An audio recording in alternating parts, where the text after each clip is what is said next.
Good morning guys, good morning from Srinagar. तो अभी समय का अपडेट है 9:15 और अभी हम निकल रहे हैं जी वापस। वैसे आज से हमारी है ना जर्नी स्टार्ट होती है टुवर्ड्स दिल्ली। अब देखो अगर पॉसिबल हो पाया, अगर हमने मतलब हम इतने कैपेबल हुए, तो अगर हम 17-18 घंटे में कर पाए तो हम सीधा 800, 850, 900 किलोमीटर के आसपास का दिल्ली है, हम सीधा दिल्ली गाड़ी लगा देंगे रात तक में। रात मतलब आधी रात हो जाएगी, शायद अगली सुबह भी हो जाए।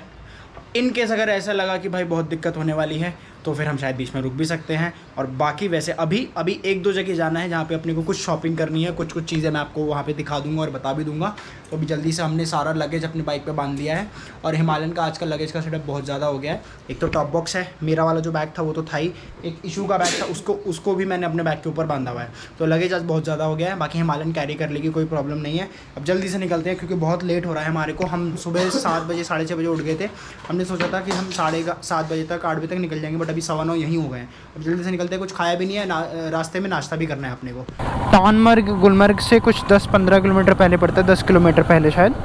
तो वहाँ पर जा रहे हैं। वहाँ पर है ना ड्राई फ्रूट्स और उन सब की शॉप है, वो सैफरन और ये सारी चीज़ें मिलती है, तो घर के लिए लेना है तो वहीं जा रहे हैं हम फ़िलहाल। वैसे हम अपने को 50-60 किलोमीटर थोड़ा सा हम दिल्ली वाले हाईवे से अलग हो जाएंगे, बट हाँ कोई बात नहीं, इतना तो चलता है, अब कर लेंगे, बाकी वी विल मैनेज।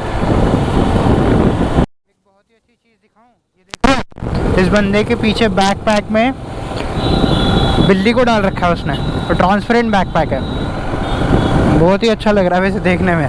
ये भी अलग क्लास है, दिख रहा है, बहुत ही हल्की झलकियों में, बहुत ही हल्की झलकियों में ऐसा लग रहा है कि थोड़ा थोड़ा बादलों में से बाहर निकल रहा है। पूरी माउंटेन रेंज दिख रही है और उसके ऊपर स्नो, बहुत ज़्यादा खूबसूरत लग रहा है। वो बिल्कुल लाइट दिख रहा होगा आपको, हराइजन पर देखो बिल्कुल ऊपर। I don't know GoPro capture कर भी पा रहा है नहीं कर पा रहा, बट बहुत अच्छा लग रहा है देखने में। ऐसी वाली बसें ना, रंग बिरंगी बसें, यहाँ पर लोकल बस यही चलती है मैक्सिमम। छोटी भी चलती है, बड़ी भी। जो छोटी वाली होती है ना वो तो और इससे ज़्यादा रंग बिरंगी होती है भाई, कलरफुल बिल्कुल। टानमर्ग वाले जो रास्ता जो सोनमर्ग जाता है ना, वहाँ से आपको आगे से यू टर्न लेना पड़ेगा। विलेज ड्राई फ्रूट्स, देखते हैं क्या मिलता है, जो मिलता है ले लेते हैं। भाई थोड़ी सी ना आपको गृहस्थी वाली चीज़ें बता दूं।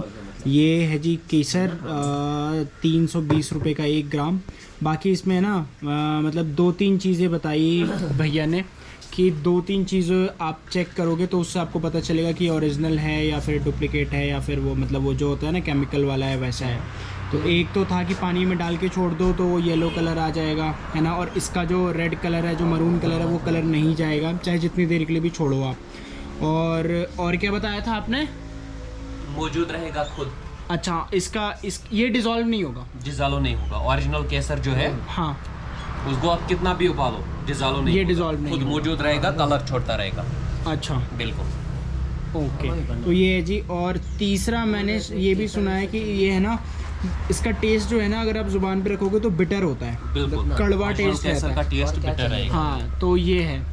तो अभी तो केसर की तो यही पहचान है, आप कहीं से भी ले केसर तो आप यही तीनों चीज़ें देख कर ले जो भी पॉसिबल है। बाकी जो ओरिजिनल मिलेगा ना आपको, मुझे तो लगता है यही मिलेगा। दिल्ली वैली में जो हमारे मिलता है वो तो डुप्लीकेट ही मिलता है, बहुत ही बुरा मिलता है वो। क्या है? अब ये कुछ और चीज़ें हैं। ओरिजिनल केसर है। ये क्या है जनाब? चिलगोज़ा थोड़ी है ये? बेरीज है यहाँ के, अलग अलग बेरीज है यहाँ पे। अच्छा, हाँ जी। ये तो वही है ना, स्ट्रॉबेरी है ना, ये तो ज़्यादा हो जाएगा। ये स्ट्रॉबेरी है ना? ये सब क्या है? ये स्ट्रॉबेरी है, हाँ। ये क्रैनबेरी है, कीवी है, ब्लैकबेरी है, रास्पबेरी है, गोल्डन बेरी है और ब्लूबेरी है। अच्छा। बेरीज और भी है हमारे पास। ये बहुत क्या सारी। है ये सब मतलब? तो ये बेरीज होती है, बेरीज। इनको हम कितने टाइम तक स्टोर करके रख सकते हैं? जैसे अगर इनको- मैं यहाँ से अगर लेके जाना चाहूँ, इनका लाइफ है 3 मंथ्स। पैक्ड 3 मंथ, हाँ, ये 3 months मंथ्स तक। तक। और कैसे स्टोर करना होता है इसको? फ्रिज इसको- में ऐसा कैसे? इसको एयर टाइट कंटेनर में रखना है। अच्छा, फ्रिज के कुछ अलावा चाहिए? स्पेस में करना है, ड्राई प्लेस में स्टोर कर सकते हैं। अच्छा, हाँ बिल्कुल। तो इनका क्या प्राइस है? कौन ये सा सब क्या बेरी? ऐसा मिक्स आता है, अलग अलग ये होगा ना? अलग अलग भी, ये हाँ, डिपेंड करता है क्रैनबेरी कस्टमर पे, है, कस्टमर कैसा क्रैनबेरी चाहे। है, ब्लूबेरी है। तो ये अलग अलग भी देख क्या सकते हैं प्राइस है? हम। अलग अलग और वैसे इनके भी बता प्राइसेस दीजिए। अलग अलग है। जैसे मतलब कितने का जैसे है? मतलब ब्लैकबेरी है, ये 850 है। 100 ग्राम मतलब मैं समझा नहीं, किलो केजी केजी अच्छा केजी का है ना 850। केजी का प्राइस होता है। तो ये तो ड्राई वाली है ना अगर आप ये मान sun-dried, लीजिए sun-dried, कि अगर अपने को जी जी सन ड्राई। भैया। अच्छा ये क्रैनबेरी है ये ना? क्रैनबेरी है, ये खून साफ करने में ये भी मदद तो आती है। ऐसे ही होता है ना? ये अलग होता है, ये अलग प्लांट है, ये अलग टूटा हुआ प्लांट है ना अभी? है। इसका सीड निकाला जाता है। अच्छा हाँ। सीड निकाल। तो इसको हम वैसे भी खा सकते हैं, इसको वैसे। ऐसे डायरेक्टली सर्व कर सकते हो। अच्छा तो एक बात बताइए, आप अगर ये टेस्ट कीजिए, सब में आपको खुद पता चल जाएगा। भेज आप टेस्ट कीजिए। ये क्रैनबेरी है, ये क्रैनबेरी, ये फीमेल प्लांट है, ये इसी का मेल प्लांट है। अच्छा ये ब्लूबेरी है। ये ब्लूबेरी। भाई एक और छोटा ये? सा अपडेट, जैसे ये है ना आप मतलब वैसे तो सब जैसे सबका प्राइस अलग अलग है, सबको हेलो। केजी के अकॉर्डिंग भी ले सकते हो। इनकेस अगर आपका बजट नहीं है या वैसा है तो आप मिक्स करके भी ले सकते हो। आप मिक्स करके तो भी आपको ले मिक्स सकते हो, करके भी तो मिल 100 जाएगा। ग्राम मिल जाएगा आपको हर एक में से। 100 ग्राम हर में से सब हाँ, में से आप बिल्कुल। 100 ग्राम ले सकते हो 100 ग्राम और आप- इसके हाँ। अलावा और भी बेरीज ये हैं। आप बहुत सारी ये berries। है रास्पबेरी, रास्पबेरी, ये क्रैनबेरी, हाँ। ये तो अपना स्ट्रॉबेरी, स्ट्रॉबेरी, ये क्या चीज़ था? ब्लूबेरी, ब्लूबेरी और ये ब्लैकबेरी। ब्लैकबेरी है, ये और कीवी, ये गोल्डन बेरी। और ये गोल्डन बेरी। बिल्कुल बिल्कुल। तो ठीक है जी वो ब्लू भाई, बहुत सारी चीज़ें ले ली हैं, शॉपिंग हो गई है, 5-6 हज़ार की शॉपिंग कर दी हमने और थोड़े बहुत ड्राई फ्रूट्स खा भी रहे हैं हम बहुत देर से। अब जल्दी से पेमेंट कर दिया और फिर निकलते हैं, तो अभी सुबह से ना हमने नाश्ता भी नहीं करा है, नाश्ता भी करते हैं फिर आगे चलने आपको दिखाते हैं। बाकी आपको पूरे ऑल ओवर इंडिया कहीं से भी कुछ भी मंगाना है ना, आप इनको फ़ोन कर सकते हो। इनका नंबर मैं डिस्क्रिप्शन में डाल दूँगा। ये कुरियर सर्विस देते हैं, जो भी आपका बिल बनेगा, जो भी आप माल मंगाते हो, जो भी अपना सामान मंगा रहे हो आप, उसके ऊपर आपको 100 रुपीज़ एक्स्ट्रा पे करना पड़ेगा। और ये आपको ऑनलाइन, मतलब इनका बेसिकली मोटा मोटा जो काम है ना ऑनलाइन है, आपके घर पे डिलीवरी हो जाएगी। और बाकी जो इसके अलावा और इन्फॉर्मेशन है, कुछ चीज़ें मैं वो भैया को बोल देता हूँ, आपको बता देंगे। ऊपर ही रखो। दे दीजिए। हाँ इनकेस जी। अगर कोई कहीं से कुछ मंगा रहा है बिल्कुल। तो कितने मिनिमम अमाउंट का मंगा सकते हैं सामान, मिनिमम अमाउंट कुछ भी कितने नहीं, दिन में पहुँचेगा, कैसे आप कुछ भी भेजते मिनिमम हैं? अमाउंट नहीं है। खाली आपको मेरे व्हाट्सएप पे मैसेज करना है। मैं आपको डिस्प्ले में अपना व्हाट्सएप नंबर दे ओके। रहा हूँ, ओके उस पर आपको मैसेज करना है। मैं आपको पूरा डिटेल अपना सेंड कर दूंगा। Minimum okay. कुछ भी नहीं है, एज पर रिक्वायरमेंट्स है। आपका रिक्वायरमेंट कितना है, आपका बजट कितना है, आप उस हिसाब से मंगा सकते हैं। और डिलीवरी आपको विद इन 3 डेज़ में आपके घर पे पहुंच जाएगी, ओके। कहीं पे भी हो इंडिया के ठीक। किसी भी स्टेट में। कहीं भी आपको ना 3 दिन में आपके घर पहुंच जाएगा सामान। और जो भी, लेकिन जो भी ऑर्डर करेंगे उसमें जो कुरियर का चार्ज होगा 100 या 200 एक्स्ट्रा जी देना बिल्कुल पड़ेगा। बिल्कुल। तो वो वही है जी, 100 या 200 रुपये आपको एक्स्ट्रा पे करना पड़ेगा। लेकिन हाँ, आप कश्मीर से यहाँ से ना वही चीज़ें मंगाओ जो यहाँ की लोकल उगती हैं, तो ही आपको अच्छा क्वालिटी मिलेगा। मतलब हमारे को तो जो अभी तक समझ आया, देखो भाई हम घर गृहस्थी वाले तो है नहीं, जितना समझ आया ना उस हिसाब से मैं आपको बता रहा हूँ। जो हमने ये सब चीज़ें, जैसे अखरोट हमने दिल्ली में भी खाए, दिल्ली से लेकर भी, लेकिन वो है ना उनमें वो वाली बात नहीं आती, उनको थोड़ा अजीब सा लगता है। लेकिन ये बहुत टेस्टी लग रहा है, मतलब इसमें ना एक नेचुरल स्वीटनेस भी है और बहुत अच्छा लग रहा है। तो उस अकॉर्डिंग मैं बता रहा हूँ, तो यहाँ से आप यहाँ की चीज़ें ही मंगाना। बाकी अब निकलते हैं जल्दी से। हमने अभी जहाँ से है ना अपने ड्राई फ्रूट्स की शॉपिंग करी है ना, तो वही उन्होंने भैया ने ही बताया। हमने बेसिकली उनसे पूछा कि यहाँ पे कोई बढ़िया कोई रेस्टोरेंट हो, कोई होटल हो जहाँ पे खाना बढ़िया मिल जाए, लोकल कुछ मिल जाए अच्छा खाने को, नॉनवेज में मिल जाए। तो उन्होंने बोला कि ठीक है। तो आगे लेकर आए हैं उनके जस्ट मतलब 200 मीटर आगे यहाँ पर एक ये रेस्टोरेंट है, वो बहुत ही खूबसूरत बनाया हुआ है, वाइब तो बहुत अच्छी है। बाकी खाना ऑर्डर कर दिया है, बाकी खाना खा के देखते हैं, फिर आपको बताएंगे खाना भी कैसा है। हमने जो ऑर्डर करा है वो वाजा चिकन, जो कि यहाँ का लोकल चिकन होता है, ग्रेवी भी मिलता है वो, और वो ड्राई भी मिलेगा। तो ग्रेवी वाला हमने ऑर्डर करा है, और तवा रोटी। और बाकी ये भाई साहब एक्स्ट्रा वेगांजा, जो भी क्या बोल रहा है, वेगांजा, एक्स्ट्रा वेगांजा। भैया आ गया जी अपना चिकन वाजान, क्या नाम था इसका, वाजवान, वाजवानी चिकन, कश्मीरी चिकन। मतलब तो भाई नहीं पता मुझे, भाई देखने में तो बहुत ही अच्छा लग रहा है, देखने में बहुत अच्छा, टेस्ट भी बहुत अच्छा लग रहा है, खुशबू बहुत अच्छी आ रही है, कहने का मतलब। कैसा है टेस्ट आपका बताइए, ऐसे मेरा मत लीजिए। दाल चावल बिहारी हैं गाइस हम, हाथ क्या से है, खाते क्या हैं। है? बिहारी हाथ से खाते हैं। हाथ से भाई खाते हैं। ये रोटी वोटी सब खा ली, लेकिन इसको ना चावल की तलब इतनी लगी थी ना, चावल इसको खाना ही था। कह रहे नहीं चावल बस खाना है, कैसे भी थोड़े से मिल जाए चावल। अभी हम NH1 को छोड़कर NH44 पे कनेक्ट हो गए हैं, और ये मेरे ख्याल उधमपुर वाला रास्ता है, सीधा हमारे को उधमपुर लेकर जाएगा NH44, जहाँ तक मेरे को अंदाज़ा लग रहा है। बाकी अभी देखते हैं, अभी रुक के देखेंगे। आसपास का व्यू, हाईवे का लोकेशन, हाईवे का व्यू बहुत ही शानदार और बहुत ही खूबसूरत।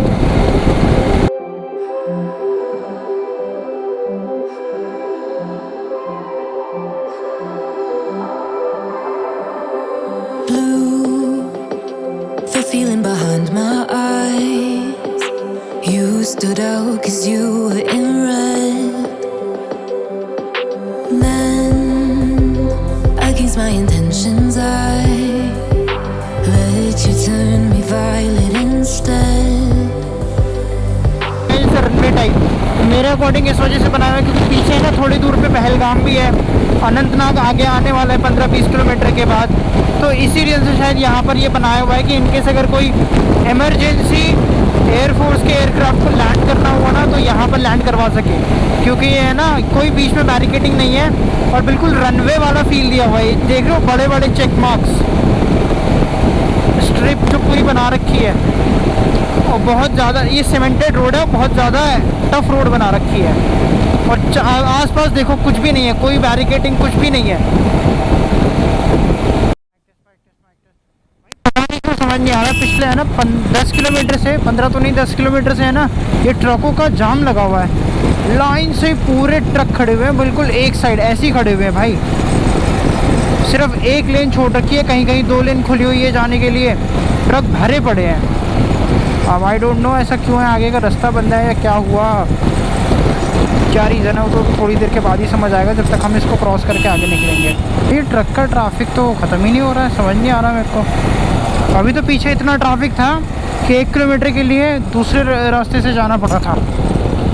ओ तेरी तो इतनी ज़्यादा गर्मी है ना कि फ़ोन भी ओवरहीट हो गया था, तो मैंने शट डाउन करके फ़ोन को इसमें डाल दिया था। 90% बैटरी थी और ओवरहीट होकर चार्ज में भी लगा रखा था, 22% बैटरी हो गई थी और सब कुछ बंद हो गया था, कुछ भी नहीं चल रहा था।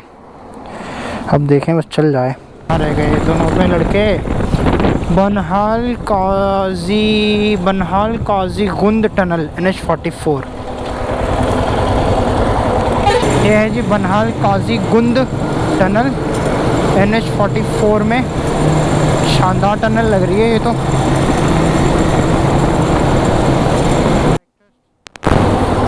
टनल भाई बहुत ही शानदार बना रखी है, मेरे अकॉर्डिंग 4-5 किलोमीटर की टनल है। टनल जब बाहर निकलते ही और भी शानदार व्यू।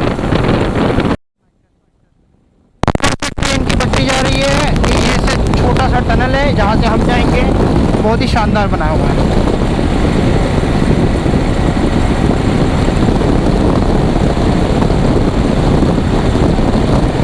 ब्रिज आना बाकी है, अब अपने को उधर से जाना पड़ेगा।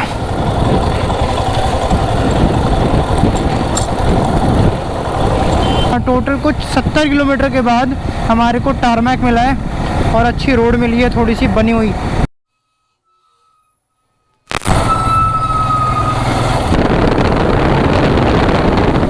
नौ किलोमीटर लंबी टनल है जी ये, 9 किलोमीटर। भाई चैन है ना मेरी थोड़ी ज़्यादा लूज़ हो गई है, इस वजह से ना ये चैन यहाँ पे लग रही है, वही घर घर की जो आवाज़ आ रही थी ना वो इसी से आ रही है। और थोड़ा ये भी यहाँ पे पूरा घिस रहा है, ये अगर आपको दिख रहा हो तो। इंजन चेक का साइन आ गया है यार, मेरे को लग रहा है मेरी जो गाड़ी मिसिंग मार रही है ना उसके वजह से ही आया है। अब ये बस कुछ बहुत बड़ी दिक्कत ना हो, मैं देखते हैं कहाँ पहुँचते हैं। अगर पठानकोट में अगर कोई सर्विस सेंटर रॉयल एनफील्ड का मिलता है तो वहीं चेक करवा लेंगे।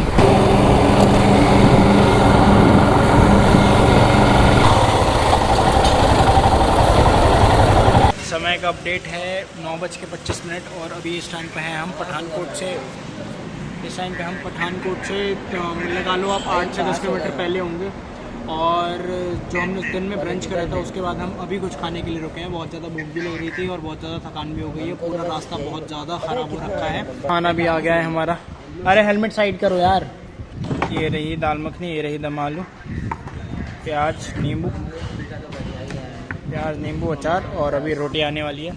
तो भाई देखो, अब सबसे बड़ी दिक्कत मैं आपको बताऊं, बाइक में है ना इंजन का जो मतलब इंडिकेटर है ना वो आ चुका है। अब इंजन के इंडिकेटर में अब पहले तो बाइक मतलब ऐसा रेस छोड़ रही थी, थोड़ी सी है ना वो झटका ले रही थी, बट अभी तो ठीक है, अभी पावर बहुत ज़्यादा नहीं आ रही है।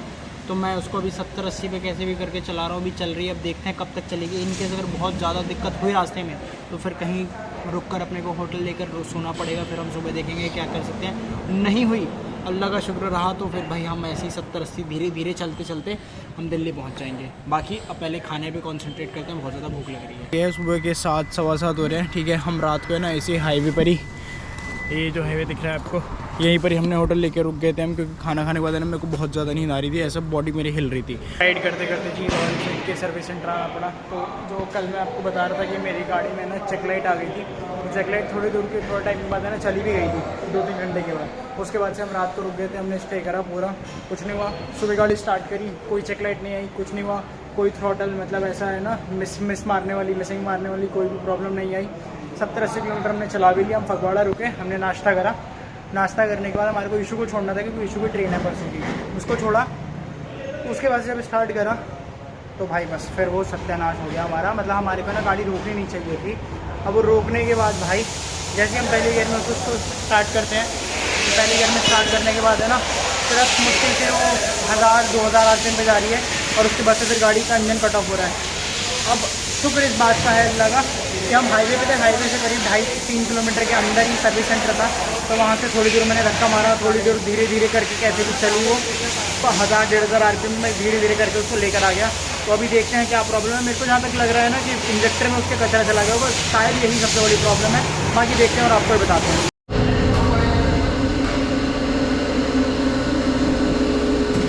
वही अभी है ना रैंप पे चढ़ा दी है गाड़ी। अब देखते हैं, पूछ लेते हैं एक बार कि क्या परेशानी है, क्या दिक्कत आई है गाड़ी में, क्योंकि मतलब मेरे अकॉर्डिंग मेरे को लग रहा है शायद फ्यूल इंजेक्टर में कोई दिक्कत होगी। बाकी इनसे पूछते हैं। दिक्कत बैटरी का था, बैटरी चार्जिंग का। हाँ। लेकिन एक बात बताओ, चार्जिंग में ये जो मैंने लाइटें वाइटें लगा रखी हैं, लाइट गाड़ी मेरी रात को तो ज़्यादा चली है नहीं। हमने जितनी भी राइड करी है ना पूरी डे राइड थी। आप लोगों ने देखा होगा जितनी भी सारी राइड है डे राइड है। कल रात को भी 8 बजे हमने गाड़ी खड़ी कर दी थी, हम सो गए थे, ठीक है। तो वैसे मतलब इसके वो लाइट के अलावा ये जो एक्स्ट्रा लाइट है वो तो जली नहीं है, सिर्फ स्टॉक हेडलाइट वो जलती रहती है, और इसके अलावा इंडिकेटर चल रहा था। अभी कोई प्रॉब्लम इतने में ही दिक्कत आ सकती है? अभी कोई प्रॉब्लम नहीं आएगी बाइक में, बाइक में कोई प्रॉब्लम नहीं आएगी। अच्छा, ठीक है सर। तो मतलब आप ये कहना चाह रहे हो कि ये जो दिक्कत है, ये ऐसा भी हो सकता है कि धूल वूल मिट्टी विट्टी ज़्यादा हो इस वजह से? नहीं, कोई प्रॉब्लम नहीं है। अच्छा, बैटरी का तार लूज था, वो चार्जिंग नहीं कर रहा था। अच्छा, ठीक है, उसके लिए इससे प्रॉब्लम आ गई ऐसी। अभी कोई प्रॉब्लम नहीं है, गाड़ी ओके है। तो अभी है ना बस इतना सा काम था कि मतलब इनका है ना बेसिकली पूरा सारा जो है ना एक CPU होता है इसका बाइक का, तो उसके है ना इनके पास कुछ सिस्टम होता है, एक लैपटॉप होता है, क्या होता है, डॉल ट्यूब, वो डॉल ट्यूब जो भी कहते हैं, उससे इन्होंने चेक कर लिया था। तो उसमें सिर्फ फॉल्ट इतना सा था कि कोई बैटरी की वायर लूज थी, जिसकी वजह से पावर कट हो रही थी। शायद बैटरी चार्ज नहीं हो रही, ऐसा कुछ होगा, ओवरहीट हो रही होगी, जो भी होगा। बट अभी हो गया रिजॉल्व, उसमें कुछ नहीं था। बस उनको शायद एक कुछ ऑप्शन होता है जहाँ पे उसको डिलीट करना था, कोई बग आ गया होगा, आप ऐसे समझ लो, बग को डिलीट करना था। डिलीट करते ही अपना है ना काम सॉर्टेड हो गया है। तो अभी गाड़ी पूरी रेडी है बाजी, कहीं भी चली जाएगी। मैंने अभी 400 किलोमीटर जाना है यहाँ से, किधर भी जाओ, किधर भी। ठीक है जी, तो ये भाई और ये पाजी, इन्होंने मेरी हेल्प करी है। पाजी आपका नाम? दलविंदर। पाजी आपका? कमल। तो ये अभी हूँ जी मैं कौन सी जगह है ये? फगवाड़ा के री के सर्विस सेंटर में, खालसा मोटर्स में। इनकेस अगर आप इधर से गुजर रहे हो, अगर कोई भी दिक्कत परेशानी होती है तो आप यहाँ आ जाओ। बहुत अच्छे लोग हैं, आपका जो काम है बहुत अच्छे से हो जाएगा। मेरे को थोड़ा सा वेट करना पड़ा, ऑब्वियसली आपको वेट करना पड़ेगा। अगर गाड़ियाँ रैंप पर होगी तो थोड़ा वेट करना पड़ेगा। उसके बाद से जैसे आपका नंबर हो जाएगा, काम लेकिन हो जाएगा और बहुत अच्छा काम हो जाएगा।